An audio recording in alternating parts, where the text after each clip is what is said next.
Idinaan sa biro ni Chris Aquino ang naunsyamin nilang relasyon ni Quezon City Mayor Herbert Bautista. Sinabi niya yan nang mag-speech kaugnay ng pagdiriwang ng Women's Month. Nakatutok si Nelson Canlas.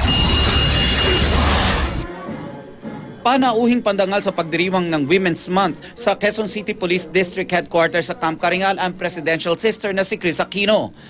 Ang kanyang talumpati, sinimulan niya sa pagbibiro tungkol sa naunsyaming relasyon nila ni Quezon City Mayor Herbert Bautista. Truthfully, I'm here super early on a Monday, even if I received this invitation just 2 days ago.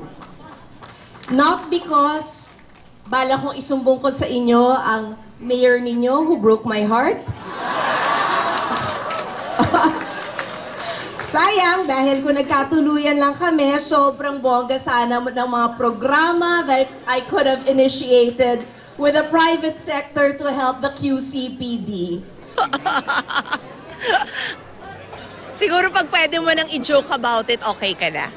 Ipinagmalaki niyang sa panahon ng panunungkulan ng kanyang kapatid na si Pangulong Noynoy Aquino, tumaas ang sahod ng mga pulis. Pero inamin ni Chris na naging mahirap para sa kanya ang huling 5 taon, partikular na dahil sa mga isyong ibinabato sa Pangulo.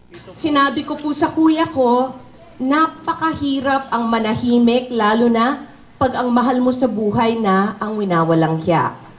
Pero simple po ang sinagot ng kuya ko sa akin. Ang sabi niya, Christina, pag lumabas na ang katotohanan, mananahimik at titigil na rin sila. Sa darating na eleksyon 2016, ipinaliwanag ni Chris na lumit na ang tsansa sa kanyang pagpasok sa politika. Kakapirma namin ng mga kontrata eh. Pag pipirmahan natin to, may waiver kang pipirmahan na ginagaranti mo na hindi ka tatakbo. So, definitely, walang plano. Hindi man daw tatakbo si Chris, siguradong ikakampanya niya ang mga kandidatong pinaniniwalaan niya. Nelson Canlas, nakatutok, 24 oras.